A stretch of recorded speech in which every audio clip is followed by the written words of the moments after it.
Պարոն Փաշինյան, երեք ազգային ժողովի ամբիոնից դուք այսպես շատ ջղայնացած հայտարարություններ եք անում, ասում եք ընտրակաշառք տվողներին, վերցնողներին բանտերն եք լցնելու, հետո ասեցիք 70%-ը ընտրակաշառք է վերցել ժողովրդի, այդ 500,000-ից 70%-ը, հիմա ուզում եմ հասկանամ,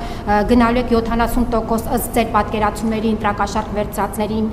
բանտերը լցնելով, այսինքն 70 ըստ ձեզանից դժգոհ ժողովուրդ չկա եւ միայն ընտրակաշառքով են ձեր դեմ քվեարկել, դուք էլ պատրաստում եք այդ 500,000-ի 70%-ին ու իրենց քաղաքական առաջնորդներին բանտերը լցնեք եւ պարոն Փաշինյան ադրբեջանական մամուլում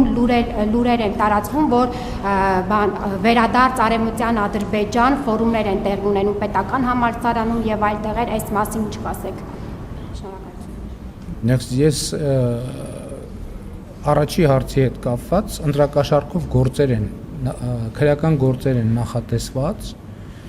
հարուցված եւ ես էլի ինձ համար շատ վրդովեցուցիչ փաստ է, որ օրինակ 21 թվականից հետո ընտրակաշառքով հարուցված գործերով մեղադրյալներից ոչ մեկը այս պայդրությամբ բանտում չի, իսկ բանտել չեն էլ նստել։ Ես ասում եմ, որ բոլորը պետքա մինչև հաջորդ ընտրությունների արդյունքների ամփոփման օրը անցկացնեն բանտում, հակառակ դեպքում նշանակում է մեր դատաիրավական համակարգը կանաչ լույս է տալիս ընտրակաշառք բաժանողներին։ Չի կարա այդպիսի բան լինել եւ մենք նախորդող շրջանին էլ պետք է անդրադառնանք, ինչի է տենց եղել։ Պետք է ի վերջո մենք չենք էլ հետաքրքրվել միջև այս պահը այդ թեմայով, բայց հիմա դա արդեն քաղաքական հարց է։ Պետք է հասկանանք ով, ում, ինչի համար, ինչա գործը կարճել, ինչ հիմնավորումներով են այդ գործերը կարճվել, ինչի ազատազրկման չեն դատապարտվել։ Իսկ ինչ վերաբերվում է երկրորդ հարցին, ի վերջո նաև բաներ են եղել, չէ, սոցիոլոգիական հարցումներ են եղել բավականին վստահելի եւ պետք է այդ ընտրակաշառքի համակարգը էքստրապոլացնել եւ այդտեղից է իմ եզրակացությունը։ Նրանք ովքեր իսկ որևէ մեկին բանտ նստացնելու համար պետք է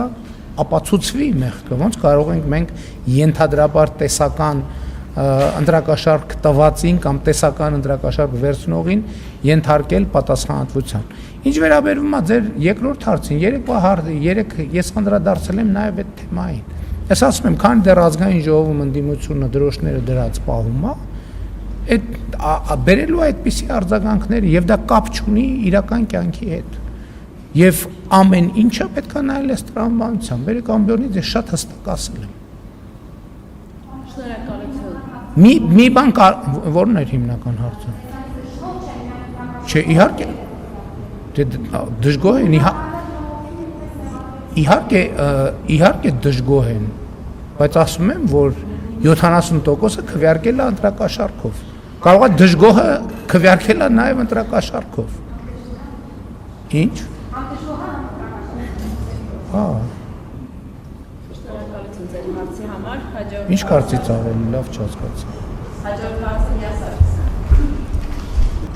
70%-ը նրանք չեն, որ համ դժգոհ են, համ ընտրակաշառք են վերցնում։ 70%-ը նրանք են, ովքեր ընտրակաշառքով գիտեք ինչ, ընտրակաշառքը չի հանցակազմը չի դնում այդ բանը բացատրությունը գոհ ես թե դժգոհ ես։ Ընտրակաշառքով ես քվեարկի ընտրակաշառքով, ուզում ես գոհ եղի, ուզում ես դժգոհ եղի, ուզում ես երջանիկ եղի, ուզում ես դժբախտ եղի, ընտրակաշառքով քվեարկող, ընտրակաշառքով քվեարկողը։ Գոհա թե դժգոհա։ Եկեք դիալոգի չենք վերածում, հարգելի լրագրողներ։ Սա բրիֆինգ է, եթե հարցազրույցի զանգվածությունը գրավորվի։ Ես այդ հարցին էլ երեք արձագանքեցի։ Էդում ձայներն, որ ասում են իշխանությունը ձայներ է կեղծել, էդում ձայներն են կեղծել, ասում եմ, այդ մարդիկ թող հրապարակային ասեն, կեղծել ենք մեր ձայները։ Մի հոգի հացադուլ էր անում, են էլ երեք դադարեցրեց։